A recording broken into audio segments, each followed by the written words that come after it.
you very much, and we're very honored to have you guys featuring us this week. Definitely. Well, it's well deserved. So tell me about, well, I don't know where we should start. How did you get involved with the Aloft program? How did you find out about the program in general, I guess? I guess I will take that. Well, as a band, we are extremely always on Sonicbids. We constantly use Sonicbids to find different opportunities to play our music, spread our music in different parts of the world.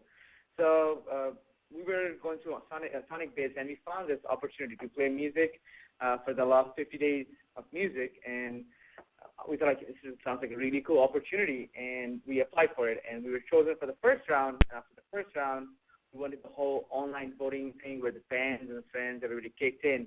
So pretty much going through this process was started by using Sonicbids. Without Sonicbids, we probably would not even know that there's something like this happening, and Aloft and Live in the Vineyard was doing something like this together. So it's mostly because due to our use from sonicbids.com. Sweet. And first you were picked on your merits of being an awesome band to play at Aloft, but how did you guys sort of activate and engage your fans you got a ton of votes for this, like a lot more than a lot of other folks on the list there. So how did you sort of get them as excited about it as you seem to be? Jason, you can probably take that one. It was actually mostly a grassroots movement. We have a pretty rabid fan base, and it was really nice to see them all basically spreading the word for us. To put it this way, by the time I even knew about the contest, our fans had put us in 6th place. And then it was only about 2 weeks later when we started making our push, and we were doing videos, regular updates, turning to friends of ours who were big on various places on the internet. A couple of actually the local newspaper did an article about us on their online publication. So wow. we got a huge grassroots thing, and a lot of it was based around people that already knew us. We didn't find ourselves jumping out and just asking random people to vote for us. Although I think we were willing to do that if it came down to it. But luckily our fans really, really made that for us and gave us the opportunity. That's awesome. So then you find out that you win, and that in like a week you're going to fly out to Napa. What was the reaction? Honestly, all of us, we were very grateful. At first it was almost too good to be true. It took a few days to actually let it sink in. I almost hit Travis in the eye with the champagne cork. Yes. But absolutely, we were all very excited. We've all been doing music for a very long time, even before this band. And none of us had really ever had the opportunity to do anything like that before, especially being flown all the way out to Napa, California. With such amazing groups out there to meet, and it was just a great opportunity. And it took us a few days before it really sunk in. And then by the time it sunk in, we were already on the plane heading out there. Just totally excited, and at the same time very humbled because of the fact that our fans put us in that situation to go do something that great with our music. Very cool. So how was I've seen photos and I heard from the Aloft team that the gig was awesome, but like how was it from your perspective? Did you love it give me more details about it? Like they were like it was wonderful, but I want to hear the real gritty details about it. I think Travis probably has some good stuff to say about that, but I do want to say that it was fast, definitely. We got to play 3 songs, which was very awesome. We got to basically pick our best 3 and showcase what we thought were our strongest points. So that's, in a lot of ways, that's better than playing a full-length show in front of an uncertain audience. But at the same time, it was, we prepared for 2 weeks, doing acoustic arrangements, and then we're sitting there sorting out tickets and losing tickets and finding them again and packing and everything. And we get out there, and after hours and hours and hours of traveling, we sit down, we play for roughly 15 minutes, and then it was all done. Yeah. So to that degree, it felt really fast, and it felt like a great show. The energy was high. Everybody was getting into it. But I don't know, Travis? You pretty much summed it up probably exactly what I would have said for it. It was really intense, and probably one of the more nerve-wracking shows we've ever played. You know, right before we went on, you know, we're literally shaking hands with, you know, radio stations that have just gotten syndicated, and you know, the heads of indie labels for like the entire like Midwest regions and whatnot. And it was insane, and you know, it wasn't adding, you know, any less pressure for us, I guess, when we first went up. But you know, we just played the way we always play, and wanted to handle it, you know, the way we take every single show. And I think, you know, we walked away from it realizing that, you know, we played the best that we could have, and we had a blast doing it. That is so great. Have you heard from anybody since the gig, or? Oh, yeah. We've actually gotten a lot of the wineries out there actually want to have us come back out there and play it again, and a couple of the radio stations and everything like that have been in contact with us as well to try and get our music out there some more. Not bad. Yeah, and then on top of that, a lot of just regular fans, you know, even people that didn't get to see us play. Yeah, well, we did something on the bus. It's all pretty fuzzy after the wine.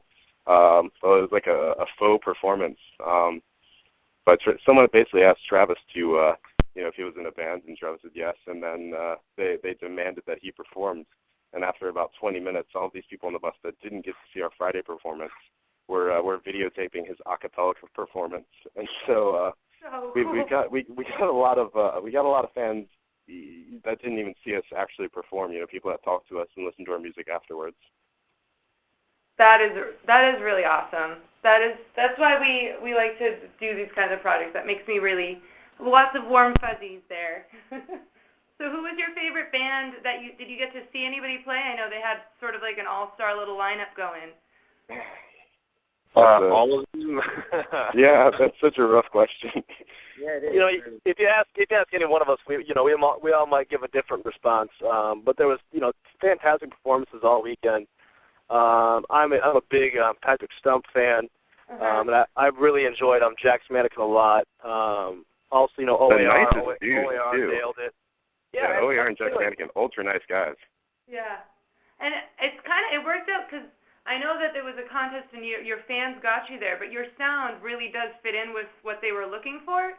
So I think there was a lot of opportunity for crossover fans, which was fantastic for you guys. Like the people who were there were ready to hear your sound, you know?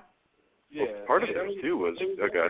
To kind of talk with these people, too. I mean, we were hanging out with, you know, like Andrew from Jack Mannequin, like after they were done playing back at the VIP party, and just talking, and it was really kind of cool to, you know, ask him for, you know, some criticism on our music maybe in the future, and you know, just ask him, you know, about his rise and how they got to where they were at, and just literally sitting there and having a drink with him and unwinding with him and having him give you advice on how Jack's Mannequin had made it up there, you know, was insane. You know, very surreal, kind of starstruck moment, you know what I mean? But the other side of it too is that getting to play up there with these guys and talk to all these guys, we sort of realized that our music is pretty much ready to be put out there. We had a lot of really, really great reactions to the songs we played, even better reaction to the EPs that we handed out that have our electric performances on it. And I think that people are basically ready to hear our sound. I think we're right at the point where we need to be. Sweet. That's so. I'm super jealous of just that you got to hang out with. I mean, Jack Mannequin. I've been a nerd fan of Andrew since he was in Something Corporate back when Something Corporate all the way. I'm a Something Corporate fan. I think I just gave you too much information about how I probably had purple hair in elementary school and thought I was really poor and loved Something Corporate. But anyway, he's had a great ride, so to get feedback from him and just, you know, share stories is probably, like, that just sounds incredible, especially from an artistic part of it. Sweet. So I think I want to hear a little bit more about how you guys met. I know that you consider each other family according to your EPK there, but how'd you guys all come together?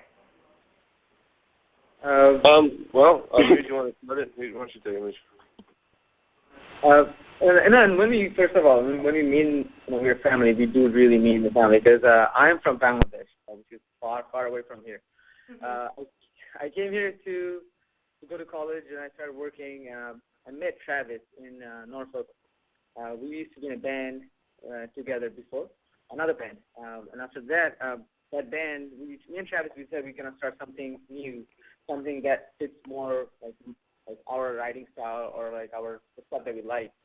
And from there we found the other people. Now Travis is from San Diego, California, and then the third person that we found for this project was Shannon, our keyboard player, and she's from New York. And then the fourth person that we found was Bill. Bill is from Michigan. And the last, the completed the puzzle was Jason, and he is actually from Virginia, the only Virginian. So how did you guys come up with the name, I guess, is the other question. I saw that it's Latin, but who came up with that one? Shannon, you want to take that one? Yeah, I mean, we put a list together of like a bunch of names, and I just started looking at other languages, and we all kind of agreed on Aduro. It means to set fire. And, you know, like at that point of our musical career, we wanted to start a project that would set something like set ablaze, I guess that's another meaning of that. So we wanted to start something that will really spread really fast and actually connect what we meant to our music to same to other people that were listening to it. So at that state of our musical, life and also our mind, that word really meant a lot, so we went with it. And a lot of the time people were like, how do you pronounce that name? But we still love our name.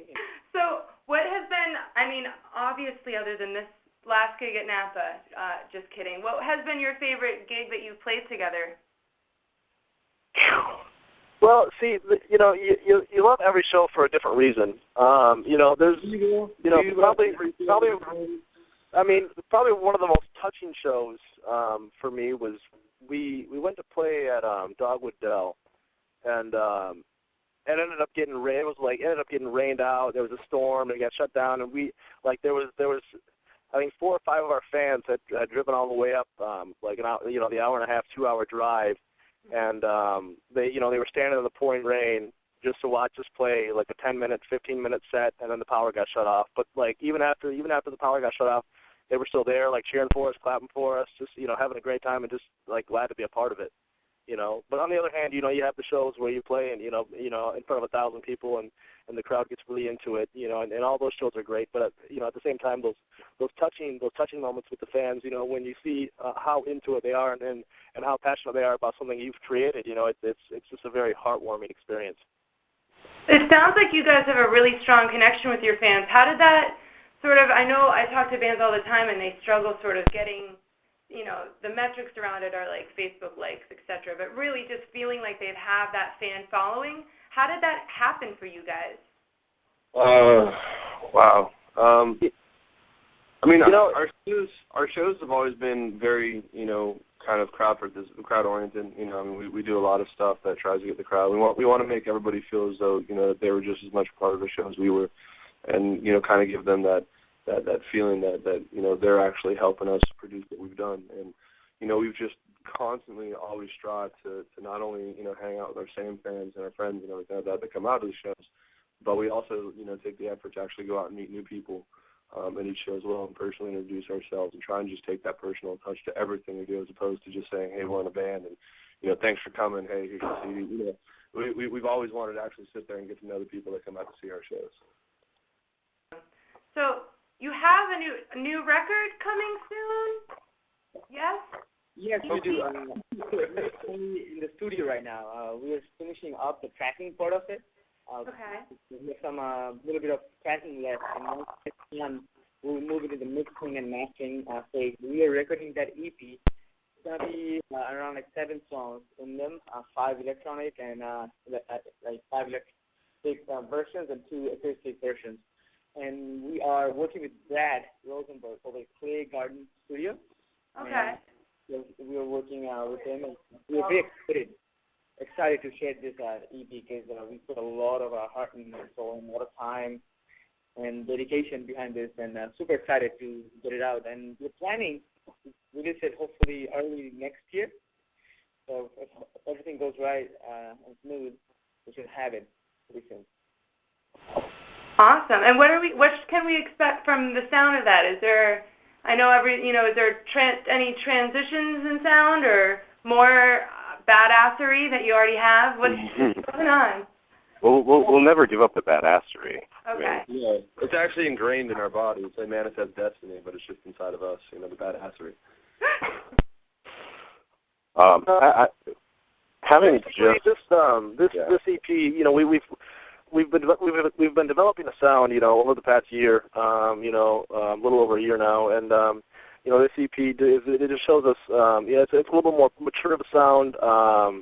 We're doing a lot more layers on this EP, but it's basically the same, the same type of music, just a little more matured, a little bit more musicianship, and basically we've just spent a lot of time writing this EP and preparing for it, and I don't think we're going to let anybody down with this EP. I think everyone's going to be very much excited to hear it.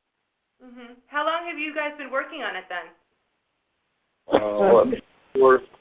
3 months now? 3 or 4 months? The recording phase has been going for the last couple of months, but the songs that we have, we've also been writing, started from end of last year, and we've been playing the songs out, redefining, the structures or the arrangement, or so we can probably say it's more than a year now. This EP has been making. So pretty much the entire time the band has been active, we have been working towards this moment of releasing EP.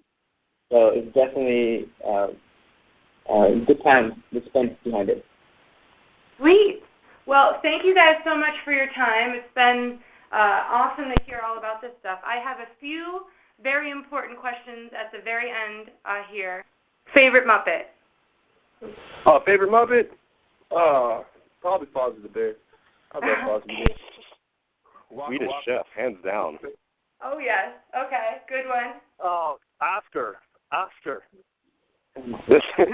Bill's a lot like Oscar. Is that Sesame Street? That's Sesame Street. We'll take it. He's a Muppet of sorts. He's just not. Yeah, he's a puppet type thing. He could be Old Man in the Balcony. That could be Bill, actually.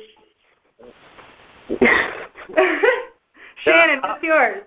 We're fighting here about what a Muppet is. I know, pretty much. My bad. No, I mean, Sesame Street. yeah, he likes Big Bird and Elmo, even though they're not really Muppets. So, Thanks. I don't. That's a tough one. I guess I'd have to say Kermit because my uncle always used to call us when we were kids and pretend he was Kermit. Great. Well, thanks again so much, guys, for taking the time out of your busy schedules to chat. Oh, thanks so much. Thank you very much for the opportunity.